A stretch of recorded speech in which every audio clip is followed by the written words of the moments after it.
নবীজির লাশটা চুরি করতে গেছিল কারা জানেন না? জানেন না? খ্রিস্টাব্দ 557 আল্লাহ রাসূল সাল্লাল্লাহু আলাইহি ওয়াসাল্লাম সোনার মদিনাতুল মুনাওয়ারায় এইখানে আরেক বাটপারি ওরা বলেছে নবীজি মরে গেছে তো মরে গেছে। আমরা বলি না গো, নবী হায়াতুন নবী, নবী জিন্দা নবী। নবীর রওজার সামনে গিয়ে দাঁড়িয়ে নবীজিকে যদি সালাম বলো, নবীজি ওই সালামের উত্তর দেন। তোমার কান থাকলে তুমি শুনতে পাবে, কান না থাকলে তুমি শুনতে পাবে না। তবে নবীজি জীবিত কবরে। বাগদাদের বাদশাহ সুলতান নূরউদ্দিন জঙ্গি রহমাতুল্লাহ আলাইহি রাতের বেলায় ঘুমিয়ে আসছেন, আল্লাহওয়ালা মানুষ।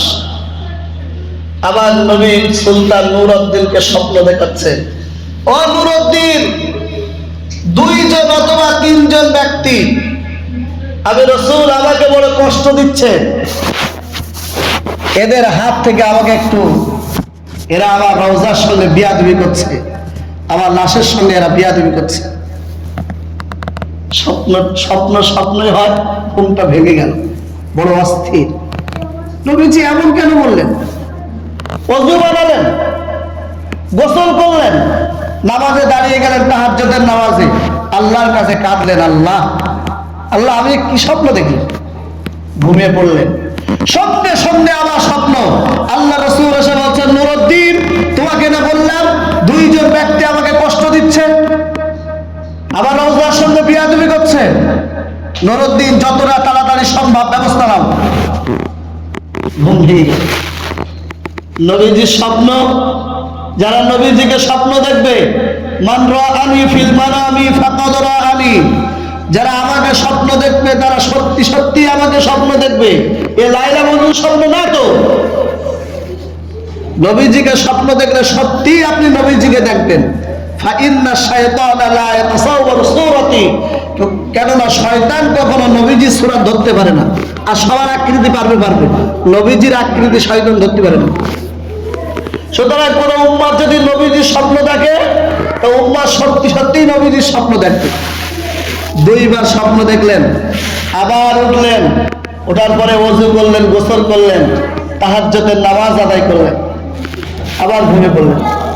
আবার স্বপ্ন দেখছেন, নবীজি এসে বলছেন, সুলতান, ও নূরউদ্দিন, তোমাকে না বললাম 2-3 জন ব্যক্তি আমার সঙ্গে বিয়াদবি করছে? স্বপ্নে কথা হচ্ছে নবীজির সঙ্গে। এরা কারা? নবীজি 3 জনের তাসবির ফটো দেখিয়ে দিলেন, দেখে নাও এই 3 জন ব্যক্তি। চমৎকার, এরা আল্লাহর ওলি মানুষ, পরনে জুব্বা। আমি বলার উদ্দেশ্য নেই, শত্রু যদি শত্রুর বেশে হয়, এই কথাটা বারবার বলছি আমি, শত্রু যদি শত্রুর বেশে হয়, ওর থেকে আত্মরক্ষা করা সহজ, ওকে প্রতিরোধ করা সহজ। শত্রু যদি বন্ধুরূপী হয়, একে খুঁজে পাওয়া বড় দায়। কিভাবে বাঁচবো এর থেকে? ও তো আমার সাথে সাথেই চলে। পা পর্যন্ত জুব্বা, মাথায় বড় পাগড়ি, বড় বড় দাড়ি। আজকে এরাই শরীয়ত থেকে, কোরআন থেকে কি করছে, হাদিসকে নিয়ে কি করছে, আল্লাহু আকবার। এটা আজকের গল্প না। নবীজি যখন এই তাসবির আর ছবিটা দেখালেন, বাদশাহ নূরউদ্দিন ঘুমটা ভেঙে গেল। 3 বার যিনি স্বপ্নে দেখাবেন, সেই স্বপ্নটা তো মিথ্যা হওয়ার না, বিচারা ছেড়ে দিলেন, না আর ঘুমাবো না। কিন্তু নিজে কি সিদ্ধান্ত নেবেন খুঁজে পাচ্ছেন না। ভোর থাকতে থাকতে নিজের মন্ত্রী জালালউদ্দিনের কাছে আসলেন, ওঠেন, আপনার সঙ্গে একটা পরামর্শ করতে চাই, গোপন পরামর্শ। আমি স্বপ্নে এই দেখেছি। তিনি ছিলেন অত্যন্ত বিচক্ষণ মানুষ। বললেন, এখন আপনি অপেক্ষা করে আছেন, নবীজি রওজাতুল আতাহারে বড় কষ্টে আছেন, তাড়াতাড়ি চলেন। নবীর রওজার সঙ্গে বিয়াদবি হচ্ছে, নবীর লাশের সঙ্গে বিয়াদবি হচ্ছে। 16,000 সৈন্য নিলেন, মালপত্র যা যেখানে লাগে সবকিছু নিলেন। বাগদাদ থেকে মদিনাতুল মুনাওয়ারা, গোটা মদিনায় ঘোষণা করা হলো, মদিনার কোন মানুষ মদিনা থেকে বাইরে যেতে পারবে না। মদিনার বাইরের লোক মদিনায় ঢুকতে পারবে, তবে ভিতরের লোক যেন বাইরে না যায়। বাদশাহ নূরউদ্দিন গোটা মদিনার মানুষকে দাওয়াত দিলেন, ও মদিনার মানুষেরা, আমি তোমাদেরকে একটু দাওয়াত করে খাওয়াতে চাই, তোমরা আমার দাওয়াতকে কবুল করো। সবাই, গোটা মদিনাবাসী, বড় লোক গরিব মানুষ সবাইকে দাওয়াত দিলেন, নারী পুরুষ সবাই দাওয়াত। লোকেরা ছপে ছপে খাচ্ছে, বাদশাহ নুরউদ্দিন লাইনে লাইনে দেখছেন ওই স্বপ্ন দেখা তিনজন ব্যক্তির ছবির সঙ্গে মিলছে না। কোথায় গেল তারা? গোটা মদিনার মানুষ শেষ, সবার খাওয়া দাওয়া হয়ে গেল। বাদশাহ নুরউদ্দিন জিজ্ঞাসা করছেন, মদিনার মানুষেরা আর কি লোক কি কেউ বাকি আছে? সবাই শেষ হয়ে গেল। বলল, হুজুর আর কেউ নেই, সব শেষ। বাদশাহ অত্যন্ত বিচলিত হয়ে পড়লেন, পেরেশান অবস্থা। তাহলে নবীজি যে আমাকে স্বপ্নেই বললেন, নবীজি যে মিথ্যে কথা বলবেন না, তাহলে সেই তিনজন গেল কোথায়? মদিনার মানুষেরা তোমরা বলো, ঠিক করে বলো, তোমাদের কথা আমার ঠিক বিশ্বাস হচ্ছে। অনেক খোঁজাখুঁজি করার পরে একজন ব্যক্তি উঠে বলল, যাবো না, আছে তো অবশ্যই, তবে মনে হয় ওরা আপনার দাওয়াত কবুল করবে না। কেন? বলছে ওরা মানুষকে যাকাত দেয়, ওরা মানুষকে হাদিয়া দেয়, ওরা মানুষকে উপঢৌকন দেয়, অর্থের বিনিময়ে দিনটাকে কেমন করে ছিনিয়ে নিচ্ছে। আল্লাহু আকবার। ওরা মানুষকে দেয়, মানুষের কাছ থেকে নেয় না। ওরা আপনাকে হয়তো হাদিয়া দেবে, আপনার কাছ থেকে ওরা হাদিয়া নেবে না। দাওয়াত ওরা খায় না, ওরা লোককে দাওয়াত করে। ওরা বড় আল্লাহওয়ালা মানুষ, ওরা সবসময় নামাজ কালাম পড়ে তাসবিহ তাহলিল করে। আপনার সঙ্গে কথা বলার মতো সময় ওদের নেই। আল্লাহ। বাদশাহ নুরউদ্দিন বললেন, চলো ওদের সঙ্গে আমাকে সাক্ষাৎ করিয়ে দাও। গেলেন, গিয়ে দেখছেন সত্যি মসজিদে নববীর পাশে, নবীর রওজার পাশে একটা হুজরা, একটা ঘর তৈরি করা। সেই ঘরের ভিতরে ওরা ডাক দাও। ওরা বাইরে আসলে, তোমরা কারা? ওরা বলল, আমরা সফরে এসেছি, হজের জন্য এসেছিলাম।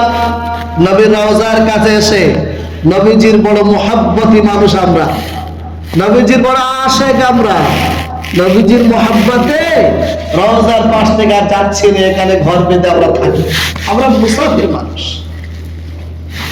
কিন্তু রাত্রে দেখা যে তাসবির আর যে ফটো নবীজি দেখিয়েছিলেন, সেই ফটোর সঙ্গে তিনজনের হুবহু মিলে যাচ্ছে। বাদশাহ নুরউদ্দিন বলছেন, সত্যি করে বলো তোমরা কারা?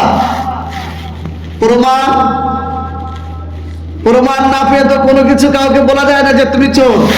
আগে তো লাগবে প্রমাণ। স্বপ্ন তো আর প্রমাণ হতে পারে না। বলো তোমরা কারা? ওরা বলছে, বিশ্বাস হচ্ছে না, আমরা মুসাফির, জিজ্ঞাসা করতে পারেন এলাকার লোকদেরকে। এলাকার মানুষেরা এক বাক্যে বলে উঠলেন, বাদশাহ আপনার হয়তো কোথাও ভুল হচ্ছে। এরা বড় আল্লাহওয়ালা মানুষ, এদের সঙ্গে বেশি তর্কেই জড়াবেন না, ওলিদের সঙ্গে বিয়াদবি করে। বাদশাহ নুরউদ্দিনের মন তো খটকা দিচ্ছে, নবীজি স্বপ্নেই তো আমাকে মিথ্যা বলবেন না। চলো তোমাদের রুমটা একবার দেখে আসি, চলো ভিতরে চলো।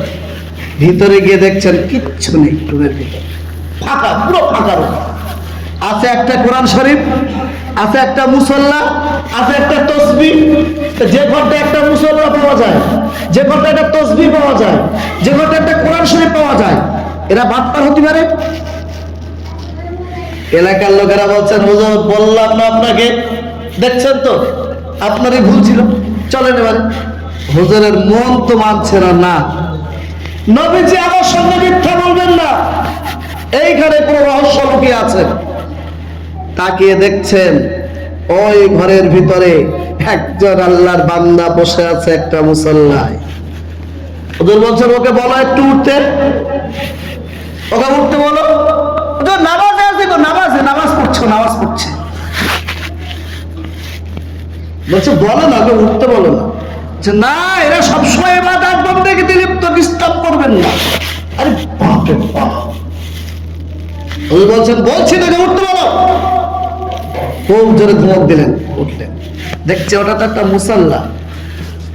বিচক্ষণ মানুষ বললে, মুসল্লাটা একটু তোলো।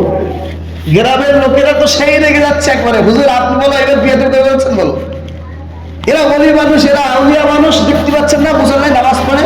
হুজুর বলেন, চুপ করো, আমার কাজ আমাকে করতে দাও। মুসল্লা তোলা হলো, মুসল্লা তোলার পরে নিচে দেখা যাচ্ছে একটা চেটা আছে, চেটা, খেজুর পাতার একটা চেটা। চেটা দিয়ে কি বোঝা যায়? চেটাটা তোলো, চেটা তুলে দেখা গেল লম্বা একটা পাথর।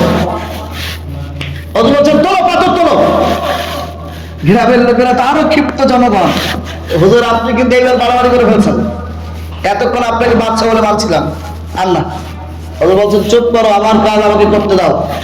পাথর যেমনি তোলা হলো, ওই পাথরের নিচে একটা গর্ত, নামা গর্তের ভিতরে, গর্তের ভিতর থেকে নেমে দেখা গেল সুড়ঙ্গ একটা পথ। ওই সুড়ঙ্গ পথ অন্য কোথাও যায়নি, আল্লাহ রসুলের মাজারের পাশ পর্যন্ত। আর 2-3 হাত বাকি, নবী রওজা পর্যন্ত চলে যাবে, আর 2-3 দিন বাকি। ওদের কাছে জিজ্ঞাসা করা হলো তোমরা কারা? ওরা বললো আমরা অন্য কেউ না, আমরা হলাম ইহুদি, আমরা হলাম নাসারা, খ্রিস্টান। আমাদেরকে পয়সা দিয়ে এখানে পাঠানো হয়েছে, অর্থের বিনিময়ে পাঠানো হয়েছে। আমরা কোনো মোল্লা মৌলবি না, আমরা কোনো মুসলমান না, বেশভূষা করেছিলাম। বললাম শত্রু যদি শত্রুর বেশে থাকে, ওর থেকে তো বেঁচে থাকা যায়, শত্রু যদি বন্ধুরূপী হয়। দেশটা শুধু পোশাকটা পাল্টিয়ে দিয়েছিলাম, কেন জানো? শুধু একটাই কারণে। এই ওয়াজটা শুধু এই মাত্রই করছি, বর্তমান পরিস্থিতি এমন, আজকে হাদিসের নামে, কোরআনের নামে আল্লাহু আকবার যা চলছে বাজারে, আল্লাহ আল্লাহ বলুন, জানেন ইমান মানুষ কি করে টিকিয়ে রাখবে? খুব সহজ তো, একটা ইউটিউবে আসলো, লাল একটা রুমাল পরে নিল, ফটো একটা দিয়ে দিল, বাস। এবার তোরা বল, যা করে কাটা তোরা বল। উম্মত পেরেশান, কার ওয়াজ শুনবো, কোন বক্তার ওয়াজ মানবো? আগে তো নামাজ একরকম পড়ছিলাম, নামাজ দেখাচ্ছে তো ইউটিউবে আরেক রকম। আগে তো নিয়ত করতো, এরা বলছে নিয়ত করতে হবে না, কে নিয়ত নামাজ? জানো কি জন্য করলাম? শুনে নাও এবারে। গোটা পৃথিবীর মানুষ, গোটা পৃথিবীতে বহু মনীষী, বহু মানুষ জন্ম লাভ করেছে। সবারই একজন মানুষ আছে যাকে সবাই স্যালুট জানায়, যাকে সবাই আইডিয়াল বলে মনে করে। মুসলমানদের একজন আইডিয়াল, মুসলমানদের একজন মনীষী, তিনি হলেন মুহাম্মদ রাসূলুল্লাহ। গোটা পৃথিবীর মানুষ, কোটি কোটি কোটি কোটি মানুষ তার রওজার সামনে এসে দাঁড়িয়ে নবীকে সালাম বলে। ওই তোমার নবীকে যদি তুলে নিয়ে চলে যায়, তোমার নবীর লাশটা যদি চুরি হয়ে চলে যায়, এরপরে আমরা বলবো যার লাশের সামনে, যার রওজার সামনে এসে দাঁড়িয়ে তোমরা সালাম বলো, ওইখানে শুধু কবর আছে, তোমার নবীর লাশটা নেই। তোমার নবীর লাশটা নেই। নবী জিন্দা নবী গো, নবী হায়াতুন নবী, নবীর লাশের সঙ্গে বিয়া তুমি হবে? নবী যেমনটা করতে দেবেন না। আল্লাহ পাক আমাদের সকলকে এর প্রতি আমল করার তৌফিক দান করুন, আমিন। ওয়া আখিরু দাওয়ানা আলহামদুলিল্লাহি রাব্বিল আলামিন।